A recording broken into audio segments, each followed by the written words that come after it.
Hey everybody, this is Amanda Davis, owner and founder of Business Solutions by Design, your accounting ally. Coming back to you this week in January 2020, talking about 2020 business goals. So how are you going to set your goals for this year? And going back to that can be, God, that's a big deal, right? How are we going to have this huge thing and come down and get all the stuff and get there? It seems like a big project, but we can break it down.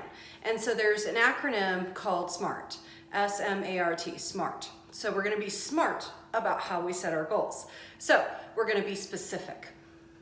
You need to get very specific. So drill in, get something that you can actually point to.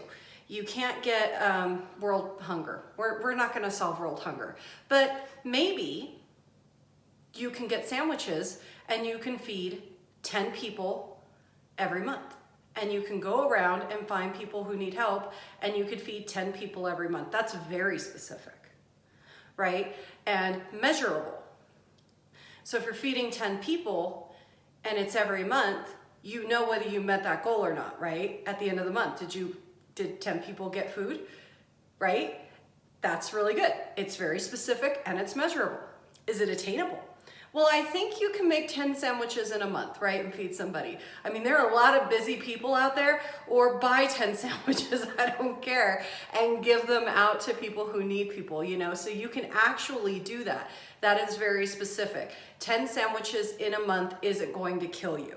I'm not advocating this process, it's clearly an example, but 10 sandwiches per month, easy enough to do. Deliver it to 10 people, easy enough to do. If you're gonna say world hunger, well, how are you gonna get everybody a sandwich in the entire world that needs it when they need it? That's too much. So you need to drill in, you need to get specific, measurable, and attainable. Then you need to be relevant. Is this relevant in your life? So let's say, I don't know, you're a restaurateur. Let's say you're a chef. Let's say you're a food blogger. If you're in the food industry, solving world hunger and putting towards that initiative would seem relevant to your business. So that's how you tied it, right? And so whatever is relevant to what you're doing and your business and your vision, we talked about vision last week. So whatever that is it relevant to what you're doing? And then we're gonna go with time bound. You need deadlines, hence the month, every month. Are you gonna have those 10 people fed every single month? So if you're gonna make a goal, you need a deadline. Because if you don't have a deadline, there's no urgency. There's no need, there's no importance, there's no priority on that goal over life.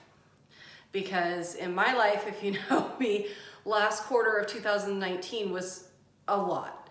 And there's a lot of things that didn't get done because I couldn't make them a priority over other things that were happening. Because life happens, it interrupts things, it makes things super complicated, it gets hard, and you know, that's one part of life. There's other beautiful, wonderful parts. But when you have kids, when you have a husband, when you have downturns in your job, or even ebbs and flows. So as business is flowing, you may have less time to focus on things. You may have more priorities, things that are pressing, that kind of stuff. So as life happens to you, things are going to get put on that back burner. It's called priorities, right? And so how do you keep your goals a priority in your life? Well, you have to give yourself deadlines and you have to stick to them. So let's make some SMART goals this year and figure out how we're going to achieve those goals, because they are going to be specific, they are going to be measurable, they are going to be obtainable, they are going to be relevant, and they are going to be time bound. So I want to see, let's hold each other accountable. I want to see in your comments, what is one of your goals for this year? And tell me how it's specific, how it's measurable, how it's attainable, how it's relevant, and what's your deadline. I would love to hear from you and happy to hold you accountable to that. So looking forward to seeing what you're doing. So excited for the new year, and we'll be back talking to you next week.